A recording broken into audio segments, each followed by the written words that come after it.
I'm Eleanor Burns. I've been working on a great old-fashioned pattern called Trip Around the World. Oh, we've done it before, but here it is in all its glory. And you know, it's all sewn with strips, plus it's truly a quilt in a day. So you just want to start in the center and pick the fabrics, just beautiful. This is a line named after my sister Judy. Judy's blooms, dark in the very center, and then work from the center out to a medium color surrounding it, and keep on getting lighter and lighter as you go around the center. And then the last color and the first one, just frame it with like a beautiful diamond. All 4.5-inch strips. Just wait and see. 4.5-inch strips in the middle, and then move on. The beautiful border surrounding it. This is a 2.5-inch strip die, 4.5 again in the border, and oh, the last fantastic new one, 1 3/4 inches for the binding. It is so much fun. You're gonna love it. Wait till I show you. Okay, so these are my fabrics. I started right here. I have 5 numbered for a baby quilt. So this is 1, 2, 3, 4, 5. Yep. Start with the dark. This is the purple.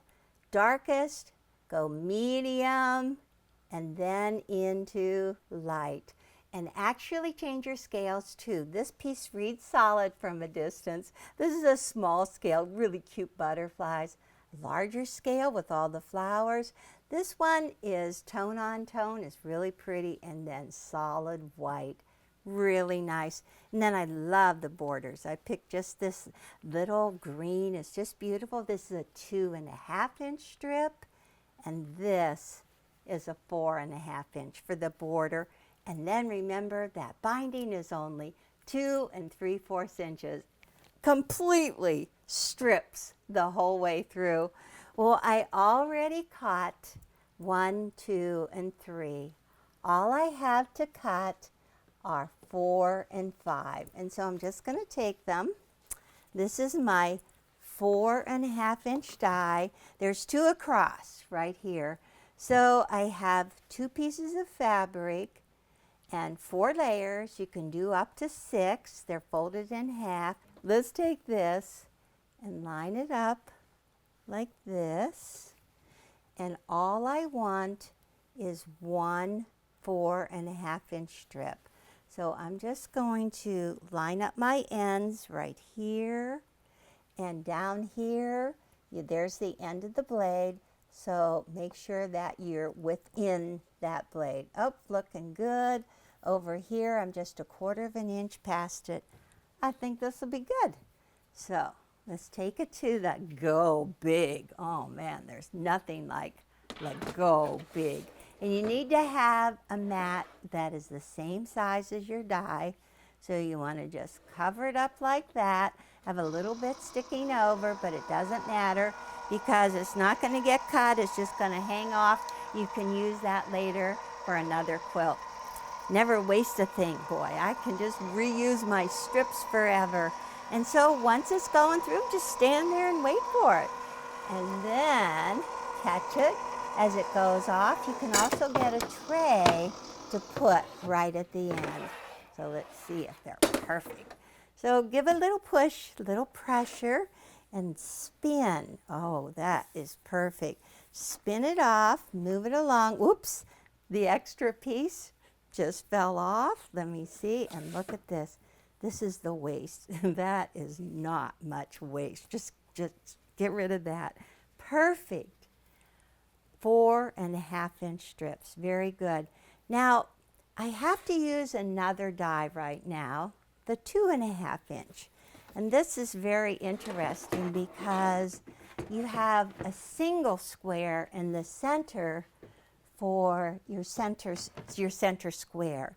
So all I'm going to do is take my 2.5-inch die and just line this up so that I can cut off 1 square, 2.5. If it's on the fold, it'll be around 5 inches. Perfect, because then I could just square it up to 4.5 and use it in the center of my diamond. And I'm just going to take this little extra right here and fold it up.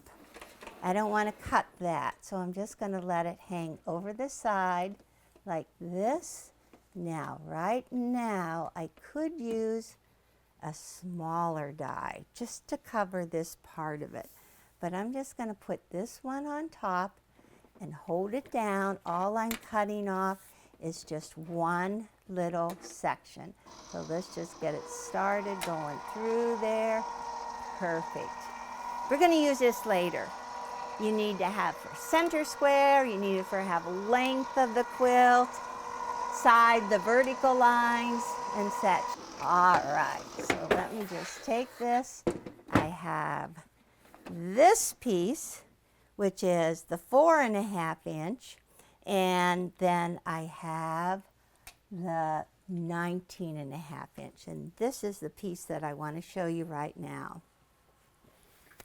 So let me go back to my numbers.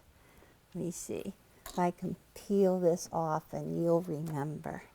This is 4 and this one is 5 right here. Okay, so I'm going to look at my book and I need to rearrange these colors and sew them together. So I'm going to go right to page 9. Ooh, look at this. It says start for row 1. I need to have a 3. There's a 3, only one of them. There's a 3. And then you need to have a 4, only a half strip. That's a 4. Again, number 5. There's 5, number 5. Okay, and then we start again, number 1, only a half strip. These are all for other rows. And then number 2. Oh my goodness, I think this is it. 5 colors, 5 in a row.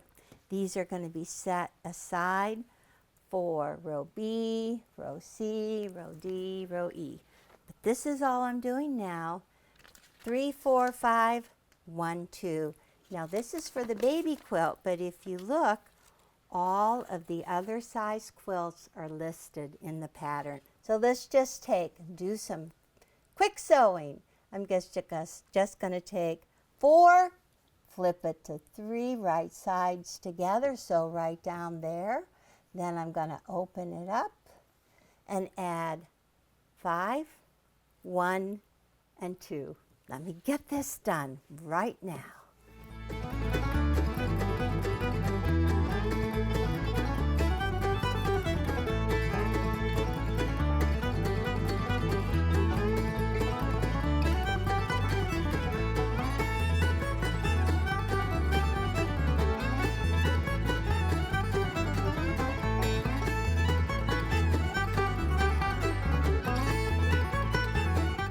So that was fast. I have my whole row A sewn together. This is number 3, and so everything locks together. I'm going to press my seams away from number 3. Just press them straight across, and they're looking good. Well, this is the first row of 5, but now I have to get this cut into little segments, into 4.5 inch rows. So we're back at the cutting board. And because this is 4.5 inches and only 2 of them, I'm just going to fold my piece right on there, kind of line up all my seams, make it nice and straight like this. And then I can even just take this end and fold it over. Ooh, this is looking good. All right, I've got just a little bit on the end. It's folded in half. I'm making sure I have a 1/4 inch extra here, 1/4 inch extra here. Are you ready for the magic? Whoa, I love this stripping stuff. One more time, one more cut. Let's see what they look like. Whoa. Actually, this is really cool because, you know, when you have a torn rotator cuff and you have arthritis, You just can't cut well. So this way it works really good. Okay, and let me grab it like this. Okay, anchor, hold it on, spin it around, whoop. Got a little bit, ooh, hanging over. And this is the waist. That's good. Look at this. We've got, ta-da! Is that good? So look at this. I've got 4 perfect ones, exactly what you need. 4 segments for row A. Okay, let me grab this and run back and show you the next step. So now we're going to stack these all up because we're going to make quarters. Here it is right here. This is A, and then notice that it's stepping. See, it's going to step up. You drop this one off. You go, keep on going in those diagonal rows so you create that diamond right in the center. And listen to this. Okay, on this one, we push the seams down. Well, if you alternate between each one, then everything's gonna lock together. Look at this, it went down, and then the next row was pressed up, and then down and up and down. So you just keep alternating, and it is perfect in minutes. So this is the first quarter. Take a look at all 4 quarters laid out on the board. 4 quarters with number 3 in the center. A and B rows, top left and bottom right. A and B rows, top right and bottom left. Horizontal row. Vertical row with the center square. 2.5 inch border, 4.5 inch border, and the 2 3/4 inch binding strips. Sew your top together, add your borders, layer, quilt, and bind it. You really can make a quilt in a day.